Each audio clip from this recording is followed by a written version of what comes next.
Assalamu alaikum. This is Manal Irfan. I am your computer teacher. We are doing chapter number 1 and today our topic is variable declaration. अब हमने देखना है कि variable declaration क्या होता है. We need to declare a variable before we can use it in a program. हमें variable को प्रोग्राम में यूज़ करने से पहले उसको डिक्लेयर करना पड़ता है और हर वेरिएबल को डिक्लेयर करना पड़ता है. अब हम देखते हैं डिक्लेरेशन क्या होता है. Declaring a variable includes specifying its data type and giving it a variable name. कि किसी वेरिएबल को स्पेसिफाई करना, उसके डाटा टाइप बताना कि उसकी डाटा टाइप क्या है और उसका एक वैलिड नेम देना सिंपली डिक्लेरेशन होता है. Following syntax can be followed to declare a variable. Data type और वेरिएबल नेम. अब यहाँ पे हमने डाटा टाइप देखनी है और वेरिएबल नेम देखना है.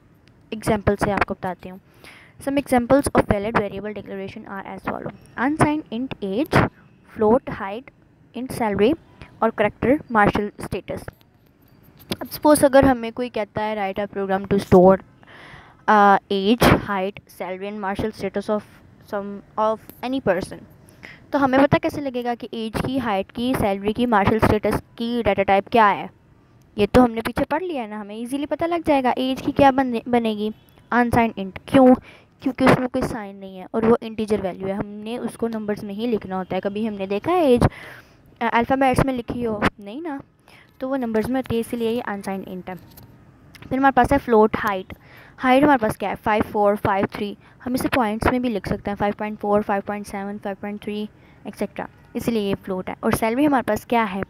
इंटीजर, क्योंकि हमें अल्फ़ाबेट्स में सैलरी नहीं मिली, हमें नंबर्स में ही सैलरी मिलती है.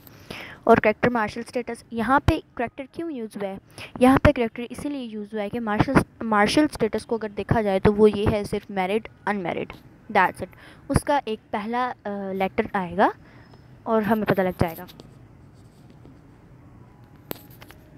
अब हम देखेंगे multiple variables of same data type may be declared in a single statement. कि ज़्यादा सी वेरिएबल्स हम लोग एक ही लाइन में डिक्लेयर कर सकते हैं अगर उसका डाटा टाइप सेम हो तो. Like as shown in the following example. यहाँ पे एज, बेसिक सैलरी और ग्रॉस सैलरी का इंटीजर का डाटा टाइप सेम है, इसीलिए हमने इन तीनों को एक ही लाइन में लिख लिया, अनसाइंड इंट. और यहाँ पे पॉइंट, स्कोर, स्टेप, इन दोनों का डाटा टाइप सेम है, इसलिए हमने इसको इंटीजर में लिख दिया. आगे अगर हम देखते हैं तो हाइट और मार्क्स का डाटा टाइप सेम है, इसीलिए हमने इसको फ्लोट में लिख दिया. फिर हमारे पास मार्शल स्टेटस और जेंडर का डाटा टाइप सेम है, इसीलिए हमने इसको करैक्टर में लिख दिया. A variable can not be declare unless we mention its data type. जब तक हम उसका डाटा टाइप, एक वेरिएबल का डाटा टाइप नहीं लिखेंगे, वेरिएबल डिक्लेयर नहीं होगी. और जब डिक्लेयर नहीं होगी तो हमारा प्रोग्राम कैसे चलेगा? नहीं ना रन करेगा, नहीं ना एग्जीक्यूट होगा. आफ्टर डिक्लेयरिंग अ वेरिएबल को डिक्लेयर करने के बाद it's data type can not B change. इसकी हम लोग डाटा टाइप चेंज नहीं कर सकते, इसीलिए हमने पहले ही इसको ध्यान से समझ के करना है. बाद में फिर एरर आ जाएगा और हमारा प्रोग्राम एग्जीक्यूट नहीं हो सकेगा. Declaring a variable specifying the type of variable. जब हम लोग वेरिएबल को डिक्लेयर करते हैं तो वो अपने वेरिएबल की टाइप को स्पेसिफाई करता है, लाइक किस तरह का वो वेरिएबल है, किस टाइप में जाता है. जैसे कि हमने डाटा टाइप्स देखी हैं. The range of value allow by that variable. कि वैल्यूज़ की रेंज जो उस वेरिएबल में है वो कितनी बनती है. And the kind of operations that can be perform on it. और उस पर कौन से ऑपरेशंस परफॉर्म हो रहे हैं. हम लोग ऑपरेशंस का आगे जाके पढ़ेंगे, इसमें काफ़ी ऑपरेशंस वाला, हाँ बस हम आगे जाके पढ़ेंगे.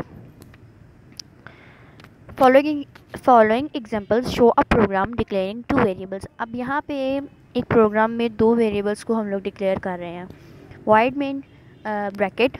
यहाँ पे हमें किसी ने लाइक अगर हमें कोई कहता है write a program to store the grade and values of class 10th का, ये वाला बच्चा, इस बच्चे की, तो हमें कैसे पता लगेगा कि ग्रेड और वैल्यू की क्या है डाटा टाइप. ग्रेड की क्या है डाटा टाइप होगी?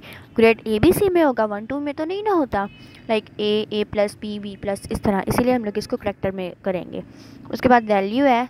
वैल्यू अब हमारे पास 1, 2, 3 में होगी, इसीलिए हम इसको इंट में करेंगे.